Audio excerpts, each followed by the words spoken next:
What's up, everybody? Matt Gajewski here, back again with the Odd Shopper channel. And today we're doing a quick hitter on the Saturday main slate of college football games from a betting perspective.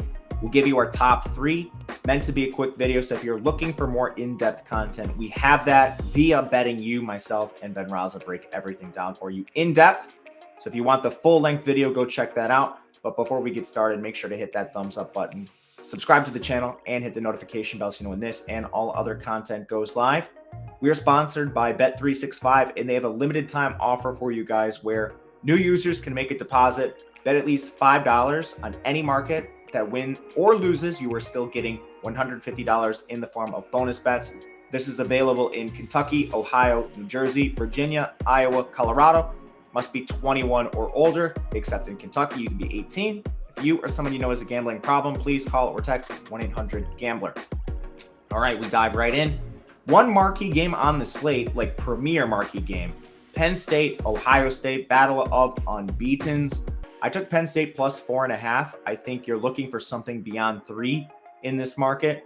It's a very evenly paced matchup. Like, both these teams are really good, and they're very good on defense. Two defensively sound teams this year. And two teams I've been a little disappointed with the quarterback play. Starting with Penn State, Drew Aller, 64.8% completion, 6.9 yards per attempt. He has 12 scores, 0 interceptions. But the offense isn't asking him to do much. One of the lowest average depth of targets in the country. He doesn't do a ton running. And then on the other side, McCord has been a little better, only completing 62% of his passes, but 9.4 yards per attempt. He has 11 touchdowns, 1 interception. I think largely that yards per attempt is the result of having Marvin Harrison and Emeka Egbuka, who happens to be questionable for this game. But defenses for both teams, very good and should put some pressure on the quarterbacks. One of the biggest edges in the game, I think, is the Penn State offensive line, a unit I have a lot more respect for than what Ohio State has put on the field. Ohio State has not played the most difficult level of competition, except for Notre Dame. So I isolated their quarterback pressures on the year, then versus Notre Dame. Only an 18% pressure rate, but then against the elite Notre Dame pass rush, they allowed 15 quarterback pressures, a number that drastically shot up against the increased competition. Ohio State lost 2 tackles and another offensive lineman, 3 starters from last year's unit.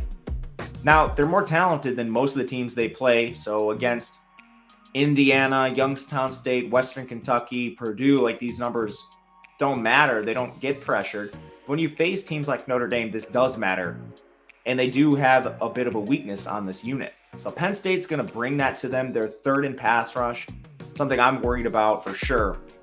And then lastly, this Penn State team is as healthy as they've been all year.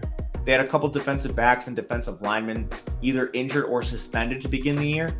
Now they're back, and this unit has only been ascending. 7th in coverage, 6th in total defense, 27th against the run, 3rd in pass rush. And then not to mention, there are some injuries on the Ohio State side. We'll see if Emeka Egbuka plays, if Trevion Henderson plays. And they also lost Denzel Burke in their last game with an injury. Not sure on his status. Beyond Ohio State, Penn State, it's kind of tough to pick marquee games. You know, you've got Tennessee, Alabama. Not as much shine on that game with Alabama taking an L, but they're still undefeated in conference. Florida State plays Duke. Riley Leonard's status makes that game hard to talk about. Like USC, their shine's gone after a loss last week, even though they're still undefeated in conference. So we'll keep it with the SEC and talk about this Bama-Tennessee game, rivalry game. My favorite play in this is under, and I think you can find a 49 if you look. I'm comfortable with this all the way down to 48, but a lot of reasons why. First and foremost, we've seen both quarterbacks struggle at times this year, and I think there's a major mismatch on the offensive line, defensive line for both of these teams. You look at the pass rush for both Tennessee and Alabama, they're two extremely strong units. Alabama ranks 7th in pass rush, Tennessee ranks 6th.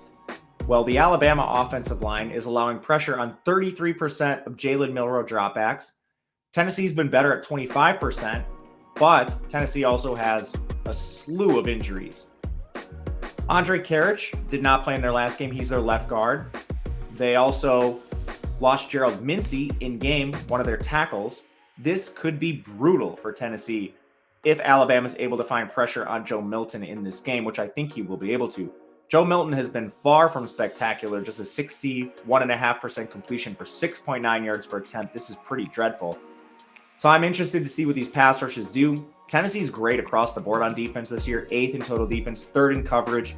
So they should stand up to some of those big plays Milroe generates through the air because Alabama does not ask him to run. Meanwhile, on the other side, Bama 6th in run defense, 4th in coverage in addition to that excellent pass rush.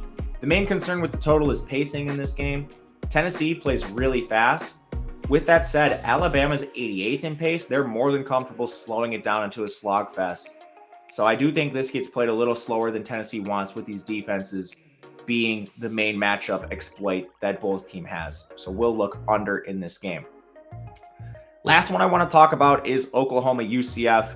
Oklahoma's still undefeated, so they control their own destiny, but I think it is a spot where we can sell them a little high and buy low on UCF. UCF's played a lot of really close games this year, and I think their record should be far better than what we've seen. So we've now seen them lose to Kansas State and Baylor. In both of those games, UCF averaged more yards per play than their opponent turnovers got them. And then their most recent loss against Kansas, John Rice Plumlee was not able to stick it out during the entire contest. Meanwhile, Oklahoma comes off a win against Texas.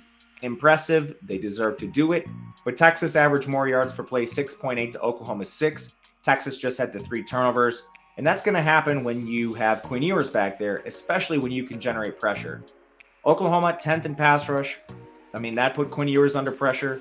Otherwise, like Texas was able to move the ball on them just fine, especially through the air. John Rice Plumlee is way more mobile than Quinn Ewers, so I think he can evade some of this pressure. Not to mention, UCF has an awesome offensive line. They rank 4th in pass blocking, which neutralizes some of this pressure that Oklahoma's been able to generate this year. The question is, for me, can UCF's defense even stand up a little bit to Oklahoma? Because this defense is a question. Then you're going to have Dylan Gabriel throwing it over the top. He is missing a couple players. McCade Medower on the offensive line left. He's going to miss some time. Andrew Anthony is out for the year. Those losses need to at least be noted. But even with that said, I think UCF can do enough on offense with Plumlee back in the fold to keep this within 19. Justin Harrington hasn't played for Oklahoma. He tore his ACL. Connie Walker's been out, one of their corners. So I think you can get enough from John Rice Plumlee to keep this close. Both teams are going to score. So if you want to maybe look at an over here, that could make sense too. But we'll back UCF plus 3 scores, 19, 19.5, whatever you can find. Again, if you're looking for the full episode of Betting You, where we break down all these games in depth and more, it's available on the channel. Leave a comment. Let me know what you think about these games. Otherwise, if you have a question, I'm on Twitter at Matt_Gajewski. You can reach out there. Until next time, good luck, everyone. We'll see you soon.